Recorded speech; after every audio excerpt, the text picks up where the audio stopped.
It smells like war. But not any war. World War III.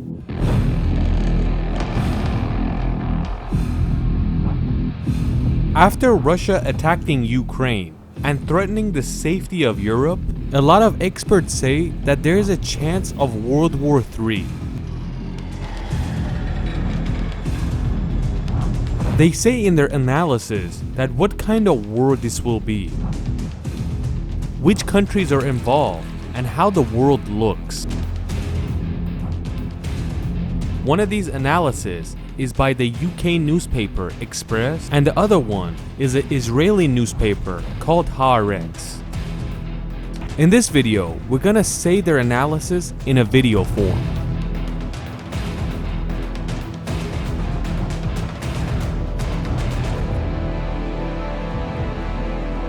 They say World War III is not guaranteed, but there's always a chance it will happen. They say at least to start World War III, you need these three countries to be against each other: USA, Russia, and China. They say if the war has started and these three enter it, these three countries will suffer the most in the end. And that is why the chances of them joining a war like this is extremely low, because they know they have a lot to lose if they enter. They won't start the war unless the profits are higher than the losses. Everybody knows World War I and World War II. But these two have nothing in common with World War III. Advanced technology, internet, satellites in space, extremely dangerous weapons in the waters, in the sky, and underground make this war extremely unique. The analysis says that if the war was to begin, it will start in South China Sea. Either China will hit a US vessel, or US will hit a Chinese vessel, or China will attack mainland Japan. If they attack Japan, it's basically like attacking the US because they have a lot of bases over there. When the war starts between China and the US, three other countries are gonna join the war. They say the three countries are Russia, Iran, and India. Most of the war is gonna happen in the water and in the sky. 60% of the US vessels are in the Pacific Ocean, and that is why the main area of the war is there. Haaretz says when China and the US are at it, Iran will attack the Arabian Peninsula. This is gonna paralyze the oil economy around the world. And when Russia sees US and China are at it, they will start to move west and go to Europe. At first, the Russians will take Eastern Europe. And this is the point where the US uses nuclear weapons on China, and China uses the nukes on the US as well. US and China really mess each other up and basically destroy everything they have. They sink each other's ships, destroy important roadways, and destroy each other's satellites. You could say they paralyze each other's military. In a way that they turn from two superpowers to two whatever countries. At this point, Africa is gonna turn even worse. Each person will create an army and they'll start fighting each other. In the analysis, it says Iran will very easily take over the Arabian Peninsula because the US is busy fighting with China and can't help the Arabs. Haaretz says at this point, nobody can stand in front of Iran. And at this point, the entire Middle East oil is in Iran's hand. This will turn Iran into a superpower because they have 60% of the world's oil and gas. That's when the Europeans will step in to try to attack Iran, because they're the only power left that they can do that. They say at this point, what will happen to Iran and Europe is what happened to US and China. Basically destroy each other with advanced weapons.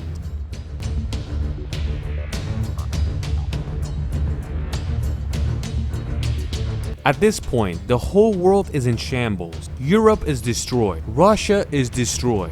Iran, China, and India don't know what to do because these countries, their land and military has been destroyed. But there's one country that suffered the least on the mainland, and that's the US, because it's extremely far from everywhere. Even though the US mainland was attacked, but most of the attacks were done away from the mainland. Exactly like World War II, the whole world was destroyed, but the US land was safe and sound. The main reason is that it has two giant oceans on each side, and accessing it is extremely difficult. And just like World War II, where Germany suffered the most, in this war, China will be the most destroyed because it was in the middle of it all and there was wars in the oceans and on mainland.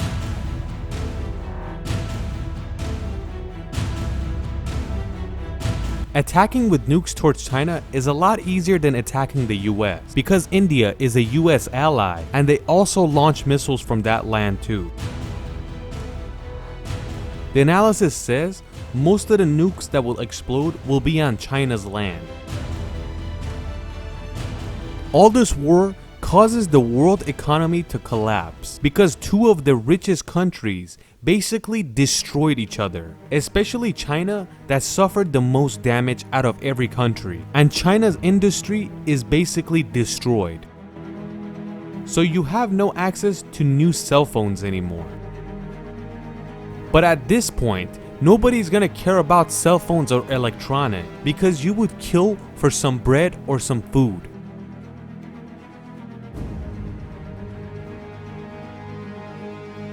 This was an analysis done by these two newspaper companies. But we're gonna look and see if the world war is attacked by nuclear weapons, what will happen to Earth?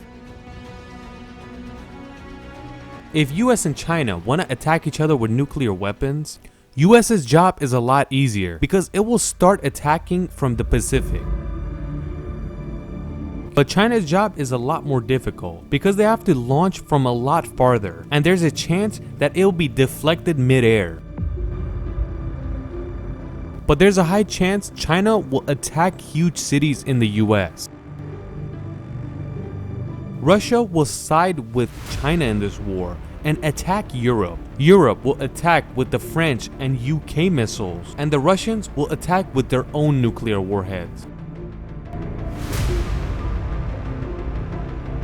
All these bombs explode everywhere. All these people died. A lot of people got cancer, and everything kind of cooled down. What will happen? First of all, after all this explosion, Earth's temperature will drop a few degrees centigrade. And you should know, a few degrees difference on the temperature is extremely high. Like for example, countries like Canada and Russia can't plant wheat anymore because the land will be very cold to do so. Why does it get cold anyway?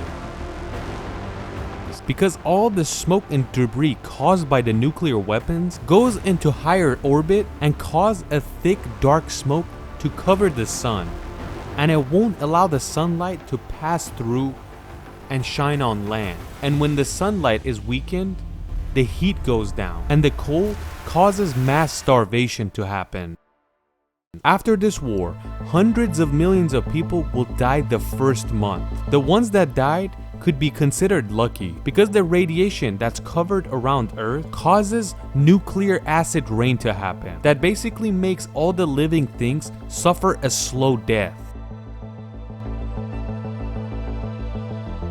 After 5 years, the world population goes from 8 billion people to less than 1 billion. But that 1 billion people is still suffering because of the radiation. 10 to 15 years after the war, the world population is less than 500 million, But some good news has popped up. After 15 years, the radiation has gone down. But it's not like the skies are clear now, because the cancer and sickness is still there. A lot of living things got sick and died. The dirt is polluted, waters are polluted, Earth has turned into a hellhole, and it will never go back to what it used to be. At this point, the cleanest area in the world will be Africa, because it will be the only place that didn't suffer nuclear blasts. At least the water and dirt might be clean to use, but the air is not guaranteed.